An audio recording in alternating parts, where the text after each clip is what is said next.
La découverte du territoire lunévillois nous emmène aujourd'hui à l'Oro-Monzé, au sud de Bayonne, à la ferme de l'Oro. Damien, le maître des lieux, va nous faire découvrir cette adresse bien connue du Bayonnais. Bonjour. Bonjour. Cette ferme, si j'ai bien compris, c'est avant tout une histoire de famille. Oui, tout à fait.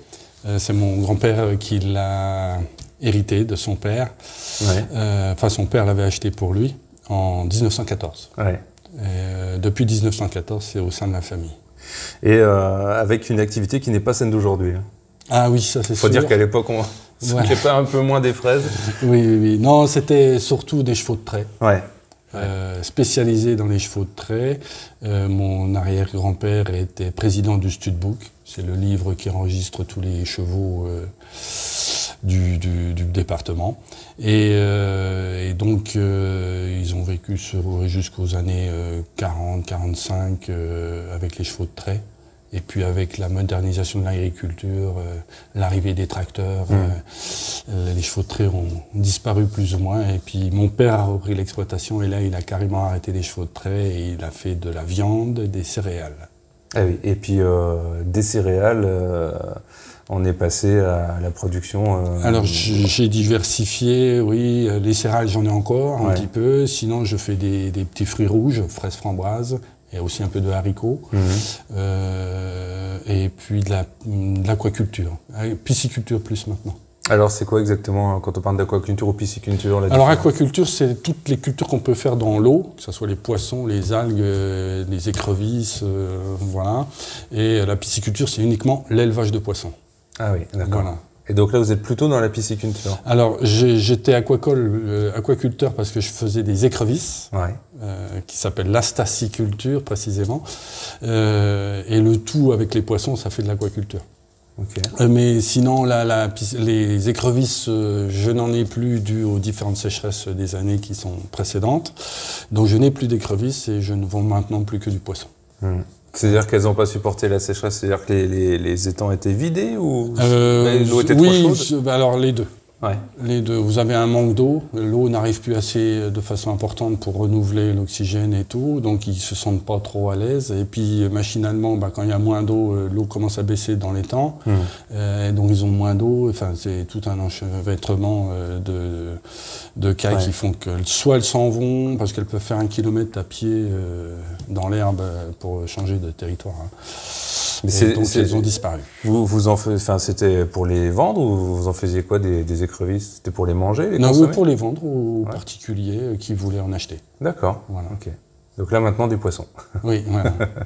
Je disais une sorte de famille parce que votre frère aussi s'est installé comme arboriculteur. Oui, tout à fait. À la reprise de l'exploitation de mon père, c'est plutôt avant. Avant que moi je revienne dans les années 96-98, mon frère avait repris une vingtaine d'hectares pour s'installer arboriculteur ici à l'Oro-Monzé. Il a commencé à faire des pommes et des mirabelles. Ouais. Et donc il a gardé ses 20 hectares et puis moi j'ai repris le reste qu'il y avait pour faire des petits fruits. Et puis, pourquoi ce choix des petits fruits d'ailleurs, fraises ou alors ça date de l'époque de mon père. Il était en élevage viande, bœuf, torion précisément. Il faisait de la viande et des céréales et il y a un moment donné où la viande ne rémunérait vraiment pas beaucoup. Ouais. Et pour essayer de renflouer les caisses, on va dire, mon frère qui travaillait, le frère qui s'est installé sur l'arboriculture, travaillait dans les fruits et légumes. Et il avait vu que les fraises étaient une production qui pouvait, avec peu d'investissement, ça pouvait ramener vite de l'argent. Mon père n'y connaissait strictement rien, donc mon frère l'a appuyé pendant 4-5 ans à produire des fraises qu'il vendait uniquement aux grandes surfaces et centrales d'achat. D'accord. Voilà. Donc je suis arrivé sur cette donnée-là où on vendait uniquement aux grandes centrales d'achat et puis les deux premières années de mon installation 96-98, c'était devenu l'époque où les grandes centrales d'achat nous serraient fortement la vis et j'ai pu payer les salariés, mais c'est tout. Ouais, ouais. Donc là, j'ai arrêté complètement. J'ai dit, bon, si c'est pas la peine de continuer, si c'est pour faire ça, ou alors je mets en autocueillette. Donc j'ai coupé, là, on avait 3,5 hectares de fraises en production. Je me suis dit, je vais faire plus qu'1,25 hectare de fraises. Et puis, je vais faire en autocueillette. Ouais. Et de fil en aiguille, je suis remonté à 3,5 hectares de fraises parce que les clients ont mis ce modèle de vente directe et d'autocueillette. Oui, j'allais dire, c'est un phénomène, on le voit aussi en Alsace, on le voit, il y a des adresses comme ça un peu connues sur les territoires où donc on vient avec son panier et puis on achète au kilo, c'est ça? Voilà, c'est ça, oui. Les gens viennent cueillir eux-mêmes au sol. Alors au sol, c'est un peu, ça devient un petit peu l'exclusivité de l'Est de la France. Parce que dans tout le reste de la France, ça commence à disparaître, l'autocueillette de fraises au sol. L'Est de la France se tient encore. Mais oui, ça se fait encore beaucoup en Alsace, parce que au niveau pédoclimatique, l'Alsace a quand même plus de facilité à produire de la fraise que moi. Voilà, donc ça a bien marché, à cette heure-ci ça marche encore, hein, donc je continue. Alors j'ai commencé un petit peu à faire des fraises sous serre hors sol. Jusqu'à maintenant, j'ai bien vu que les gens avaient un peu de mal de s'adapter, à comprendre, ils pensaient que c'était tout chimique. Ouais. Et en final, quand on leur explique, vous savez, je mets pas de désherbant, je mets pas de fongicides, les insecticides c'est un peu la même chose. Au final, on pollue presque moins. Et puis la facilité. Parce que c'est du hors sol, c'est à hauteur, voilà. Donc j'ai les deux modalités, vous avez des gens qui restent très attachés au sol, et puis vous avez les gens qui ne veulent pas trop se fatiguer, ça va très vite. Voilà. Bon, c'est un peu plus cher, forcément, mais sinon, au niveau gustatif, c'est pratiquement la même chose. C'est quoi comme variété, justement? Alors, c'est les mêmes variétés, hein, que ça soit sous serre ou plein champ, c'est les mêmes variétés. Alors, ça ne va pas dire grand-chose aux clients, c'est de la Sonata, de la Candice, de l'Asia, de l'Elzanta. Voilà, c'est des variétés qu'on connaît plus, nous, en tant que producteurs. Oui, nous, on entend plus parler de gariguette. Alors, voilà, toutes les variétés que vous entendez dans les grandes surfaces, c'est pas des variétés qui sont de l'Est de la France. Fraises des bois, des fois, les toutes petites. Voilà, voilà, c'est pas... Nous, on a des variétés... Moi, je choisis les variétés qui se plaisent bien dans ma région et dans mon sol. Ce qui est un peu logique. C'est très compliqué à trouver parce que... C'est rare de trouver des fraisiculteurs qui plantent dans de l'argile. Je suis en fort taux d'argile. Mon sol a beaucoup d'argile. On dépasse les 50%. Ah oui. Ce qui est énorme. Quand je discute avec mes collègues alsaciens, ils ne me comprennent pas. Il faut être fou pour faire ça. Mais finalement, ma fraise a quand même un goût différent. Et du coup, le fait de la faire hors sol en serre, vous auriez pu peut-être aller sur des variétés autres? Alors j'ai essayé, mais machinalement, les variétés qui se plaisent bien dans mon sol, il doit y avoir une histoire de climat qui compte aussi beaucoup, parce que je produis quand même plus avec les variétés que je cultive dans mon sol. Et les framboises, c'est pareil, on peut venir les cueillir ou... La même chose. Hein. Mon principe, c'est surtout l'autocueillette chez moi. Je vends 90% de ma récolte en autocueillette. Alors les framboises, c'est la même chose. Alors par contre, les framboises, je ne les ai pas du tout au sol. Le framboisier se plaît pas vraiment dans mon sol. Il chope très vite la maladie des racines, le chrome-gall précisément. Et donc la framboiserie se détruit en 2-3 ans. Alors que normalement c'est censé rester 10 ans. Quoi. Donc voilà, on a été obligé... je faisais des fraises au sol à mon installation. En 96, j'ai dû arrêter en 2000, je pense, parce que franchement, des framboisiers, vous voulez dire? Framboisiers, pardon. J'ai dû arrêter parce que ça tombait tout le temps malade. Et puis, alors, on était soumis au climat. C'est pas comme les fraises, c'est beaucoup plus délicat.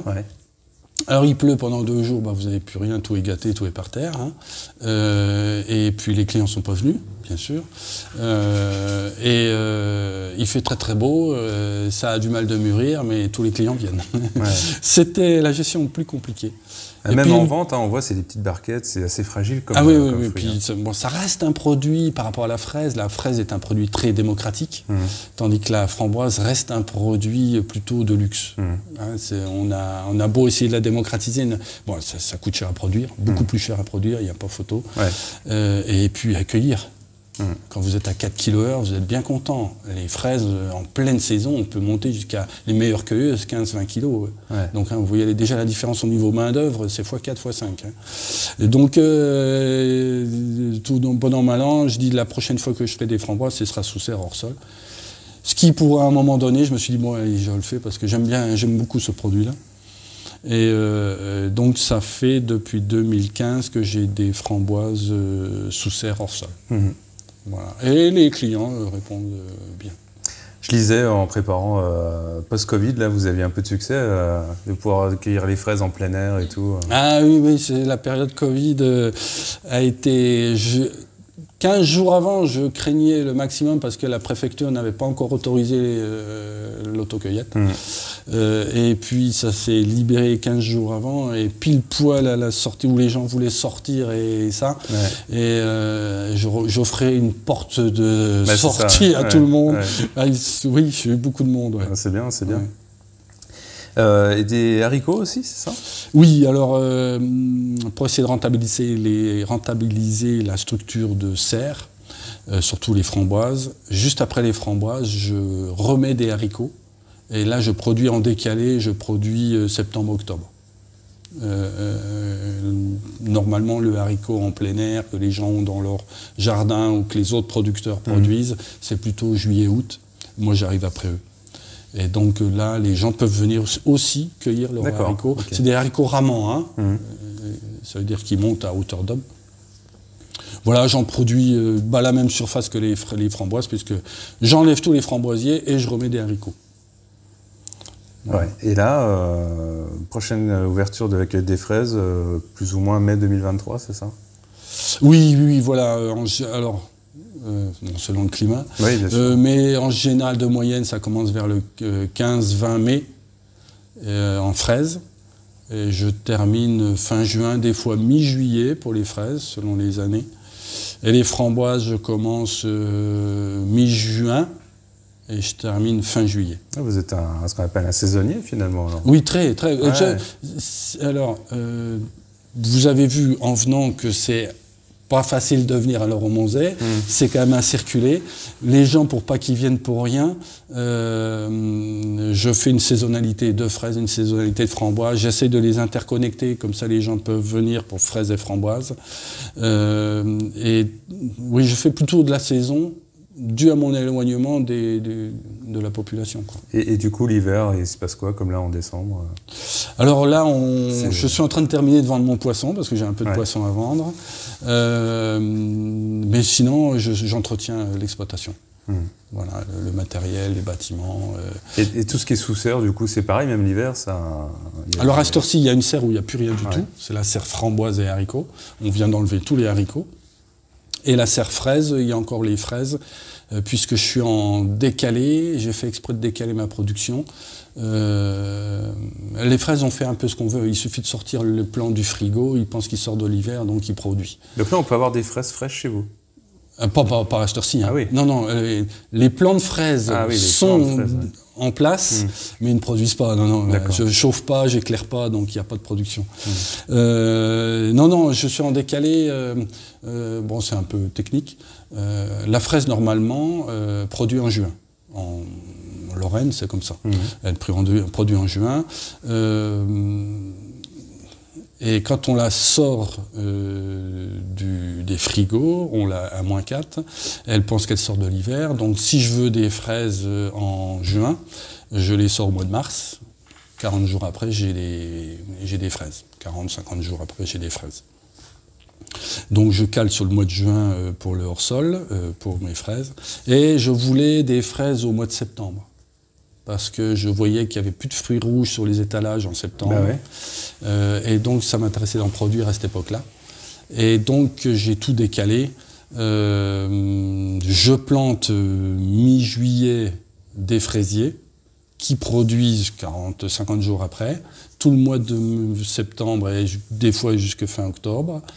Je garde ces plants-là l'hiver, ils arrivent à passer l'hiver et ils reproduisent au mois de juin. Et là, au mois de juin, j'enlève tout et je remets. Ah ouais, vous êtes un psychologue de la fraise. Oui, c'est maintenant la fraise est devenue. On fait un peu ce qu'on veut. Ouais. Je peux produire des fraises au mois de décembre. Oui, c'est ça. C'est possible. Ouais. Après, l'intérêt. Est-ce qu'elle aurait autant de sucre qu'en été aussi? Ah non, ça c'est clair. Il ne faut pas rêver. Non. Ça, on n'enlèvera pas ça. Oui, non, on n'enlève pas. Alors, je parlais de qualité tout à l'heure. Il n'y a pas beaucoup de différence entre le sol et le hors-sol. Il y en a une fondamentale. C'est que la fraise au sol, elle est très acidulée au départ. Autant elle est acidulée au départ, elle sera sucrée à la fin. D'accord? C'est comme ça que ça se passe dans le sol. Donc une fraise à la fin, elle est très très sucrée, c'est vraiment un sucre d'orge. Voilà. La fraise hors sol, sous serre, le goût est linéaire. Après, selon ce que vous ouvrez, vous irriguez beaucoup et vous apportez beaucoup d'engrais, elle va être de plus en plus fade. Et selon les variétés que vous avez choisies, si vous choisissez des variétés très productives, elle n'a pas trop de goût. Il suffit de choisir des variétés pas trop productives, que vous soignez bien juste ce qu'ils ont besoin, mais pas plus, et vous avez une fraise très bonne. Mais elle ne sera jamais aussi sucrée qu'une fraise de fin de saison au sol. Ça, c'est pas possible. Par contre, vous n'aurez pas les fraises très acidulées qu'on peut avoir au départ. Voilà un petit peu la grosse différence. Et puis une des grosses différences de la qualité que j'apporte, c'est que c'est une fraise que les gens cueillent eux-mêmes le jour même. S'ils la cueillent à maturité optimale, vous avez toute la saveur. Bah oui. Voilà. Alors, aussi une différence entre la fraise du sol. La fraise du sol, vous pouvez vous permettre de se cueillir une fraise avec la pointe blanche. Hein, on va dire ça comme ça. Elle aura toujours quand même un goût prononcé. Tandis qu'une fraise pointe blanche en hors-sol, elle est quand même moins bonne. Elle exprime son goût qu'une fois qu'elle a sa maturité complète. Donc ça, c'est un des conseils que vous donnez aux cueilleurs. Ah oui. Cueillir toujours un fruit mûr. C'est là où c'est le meilleur. Alors les fruits mûrs, on peut vous expliquer sur place ce que c'est, il n'y a pas de souci. Et là, on parle du grand public qui vient cueillir, mais toute votre production part au grand public ou vous en vendez aussi, je sais pas, aux restaurateurs Non, oui, j'en vends, j'ai pour habitude de dire, j'en vends à tous ceux qui m'en achètent. Oui, c'est sûr. Non, alors déjà, je privilégie mes clients autocueillettes, d'accord. Comme ils ne cueillent jamais tout, le but est toujours d'en avoir sous la main pour que les gens qui viennent en aient toujours. Hein. Comme ils ne cueillent pas tout, moi j'ai des cueilleurs professionnels qui passent derrière les autocueilleurs et qui me nettoient tous les plants. Ça veut dire nettoyer, j'entends par qu'ils vont me cueillir toutes les fraises mûres, alors belles et pas belles, et nous on trie. Hein, je trie des fraises belles et pas belles. Les belles sont vendues à des revendeurs comme Verterroir ou d'autres, des boulangers. Voilà. Pour aller dans leur pâtisserie, ce genre de choses. Voilà, oui. Voilà. Ouais. Et le fait que ce soit en autocueillette, les gens sont, je veux dire, civilisés, il n'y a pas trop de casse, pas trop de... Parce que vous les laissez en autonomie finalement. Oui, oui. Non, il n'y a pas de casse. Alors ils en mangent, ce qui est tout à fait... normal, hein, ils sont là pour ça aussi, hein, pour goûter et tout. Déjà, à manger beaucoup, faut déjà y arriver. Hein. Après, c'est globalisé dans le prix. Je crois que... oui, je lui ai dit que j'allais enregistrer. Tu peux ouvrir, s'il te plaît. Et donc, je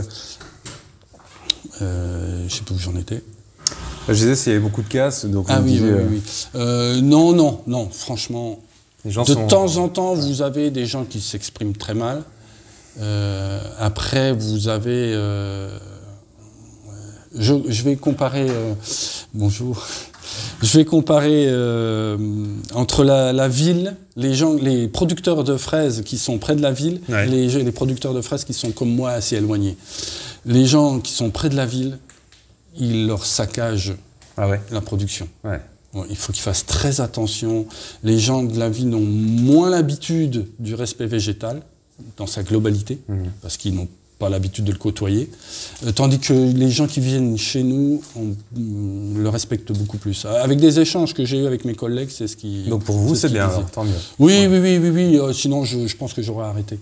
Non. Et puis, je suis... Alors, par rapport à mes collègues, que ça soit d'Alsace ou ici, il y en a quand même quelques-uns ici en Lorraine, hein, par rapport à mes collègues, entre guillemets, je gendarme. J'ai des placeurs. J'ai des gens qui placent les gens là où il y a de la fraise à cueillir. Ce qui fait qu'ils ne se promènent pas dans le champ partout. Ah oui. Ça, je supporte mal cette petite puis même promenade. pour eux, c'est plus sympa de tomber sur un endroit où il y a à accueillir que... Voilà, je m'arrange... En fait, l'espèce de contrat qu'on peut avoir avec le client, je m'arrange pour qu'ils aient de la fraise devant eux.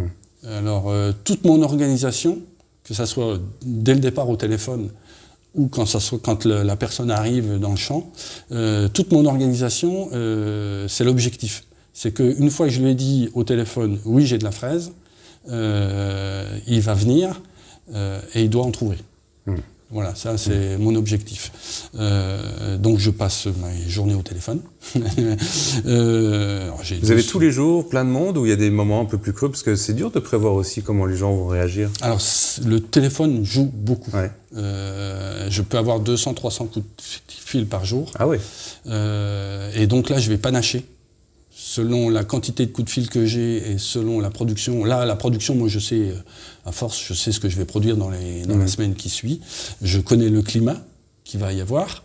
Et donc, je vais doser le nombre de clients qu'il faut qu'ils viennent ou pas. Ah ouais. Donc, je vais être très évasif si j'en ai pas beaucoup. Je vais être très précis si j'en ai beaucoup à accueillir. Et je vais même être très insistant pour qu'ils viennent. Alors vous savez, c'est maintenant. Hein. Demain, je ne sais pas si j'en aurai. Voilà, on joue beaucoup. Je joue beaucoup là-dessus au téléphone. Mais c'est dans l'intérêt autant de vous que du client, quoi. Oui, mais alors les gens qui réfléchissent un petit peu à cette façon de production et d'autocueillette, on comprenne très très vite que l'intérêt est pour tout le monde. Une fraise, elle dure pas. Une fois qu'elle est mûre, c'est 3 jours. Et puis voilà, c'est fini. D'ici à ce qu'il pleuve, un orage. Il faut voir, hein, quand ils annoncent un orage, la Météo France, j'ai 2 jours de galère, hein, parce que ça n'arrête pas de sonner. Et tout le monde, il faut qu'ils viennent avant l'orage. Hein. Ouais. Donc non, ils en sont conscients. Hein. Franchement, moi j'ai une clientèle consciente du végétal. Donc j'ai encore la chance là, et puis on essaye, tous les nouveaux clients, de leur apprendre comment on sait. Il y a toujours des nouveaux clients, il faut leur apprendre, ça prend beaucoup de temps, et on leur apprend comment on produit et comment la nature se situe vis-à-vis de la météo. Il y a beaucoup de pédagogie autour de ça. Oui, vous n'avez plus le choix maintenant. Hein. Ouais. Les gens sont tellement... on en discute souvent avec les collègues agriculteurs dans le sens général du terme. On en discute beaucoup. Vous avez quand même beaucoup de gens qui ont perdu le sens du végétal. Dû à l'éloignement, hein, ni plus ni moins. Ils sont dans les villes et ils ne voient plus de végétal. Je crois savoir, vous faites aussi chambre d'hôte. Vous avez 2 chambres d'hôtes. Voilà, oui. Ouais. Donc là, on peut avoir le temps de cueillir, dormir et recueillir. Alors, j'ai quelques clients qui font ça. Ouais. Alors, ils viennent en chambre d'hôte et le lendemain, ils cueillent. Oui, bah oui. Voilà. Alors, en général, eux, ils maîtrisent bien le végétal. Ils savent qu'il faut cueillir tôt le matin. Il y a plus de fraises le matin. Et donc, ils viennent cueillir tôt le matin. Ah ouais, il y a des trucs. Voilà, oui. Alors les chambres jaune de Normile, hein, chambre fraise, chambre framboise. Oui, voilà. Ouais. Oui, alors les chambres d'hôtes datent de 1980. Dans les années 80, ma mère a été présidente des Gîtes de France, Meurthe-et-Moselle. D'accord. Et c'était une grande maison, c'est une grande maison, toujours. Ils habitaient à 2, mon père et son frère. Son frère a trouvé une exploitation dans le nord de la France, donc ils sont partis. Donc ça fait un vide dans la maison, donc il y avait quand même deux appartements. Hein, et ils se sont dit, bah tiens, on pourrait valoriser cette deuxième partie. Et donc elle s'est mise à faire des chambres d'hôtes. Et quand mes parents sont partis et que nous avons repris l'exploitation, nous avons choisi de continuer les chambres d'hôtes. Ça nous permet de voyager sans bouger, parce qu'on a déjà eu beaucoup de nationalités, hein, des Hawaïens, des Russes, Faut maîtriser l'anglais alors un peu quand même. Ah, pas du tout moi. Là, je suis vraiment le bon français du terroir. Désolé, aucune langue. Bah bravo alors. Après, bon, on se fait toujours comprendre. Hein, oui. On a alors par contre, j'ai dû transmettre un gène à ma femme et moi avons dû transmettre des gènes à nos enfants qui sont très doués en langue, pas proportionnellement à moi. Donc oui, on arrive toujours à se débrouiller. Bon, c'est des chambres, on peut être à 3 ou 4, c'est ça? Alors, c'est des chambres familiales. On peut accueillir jusqu'à 7 personnes au total. Voilà. Une nuitée, 2 personnes, 55 €. Donc voilà, on est dans des prix complètement intéressants pour être dans une... Alors, on n'a pas parlé de la bâtisse, mais j'ai lu quand même une demeure seigneuriale. Oui. C'est pas moi qui l'ai écrit. Hein. Non. Mais c'est vrai que quand on arrive, bon, quand même, ça... En fait, ça en jette, quoi. C'est une ancienne abbaye. Ah oui. Hein, on peut bien avoir 2 chambres dans une ancienne abbaye. Voilà, ouais. C'est la dépendance. Alors, j'ai entendu les deux versions. J'ai du mal de vous dire la bonne.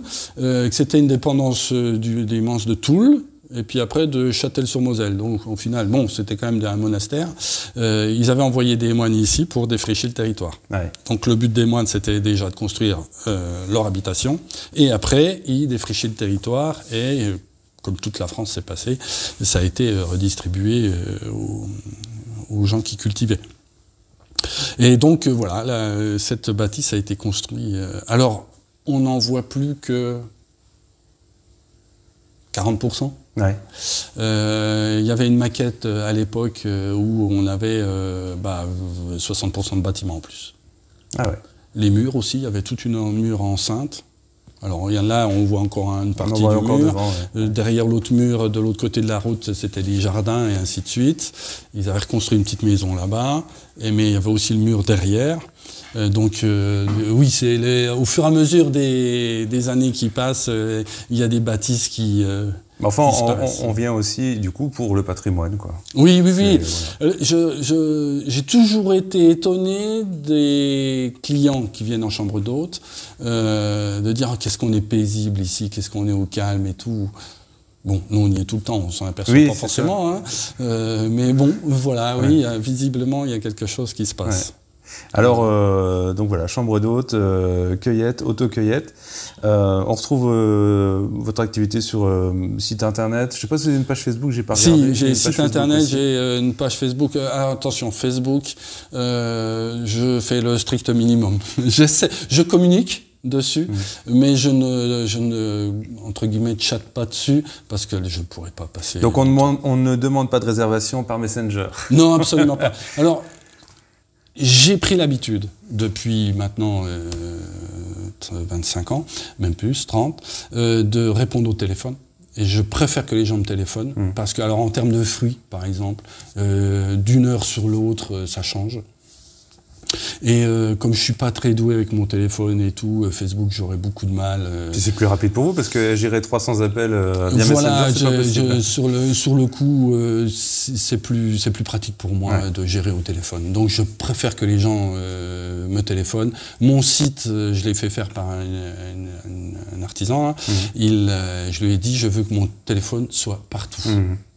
Bon, partout. Ils ouvrent une page, ils ouvrent un article, il faut que mon téléphone soit dessus. Bon, si je vous le demande, vous le connaissez alors? Ah, mon téléphone, oui, je le connais bien, oui, ça c'est sûr. Alors je vous laisse le redonner une dernière fois. Alors c'est le 06 09 30 16 26. Qu'on utilise à partir de mai. Alors pour les fruits, c'est à partir de mai. Après, je chambre d'hôte, voilà, pratiquement tout le temps. Bon, chambre d'hôte ou table d'hôte aussi? Alors on fait table d'hôte, c'est sur réservation table d'hôte. Hein, parce que s'il y a un bon feeling. Voilà. Non, pas du tout. Non, c'est parce que ma femme travaille à l'extérieur et pour prévoir la nourriture et tout, c'est sur réservation. Mais ouais, c'est possible en tout cas. Ah oui, très possible. Bon. Eh ben merci pour l'accueil et puis avoir toutes ces informations. Alors, on en sait beaucoup plus maintenant sur votre ferme abbaye. Voilà. Merci à vous. Mais de rien.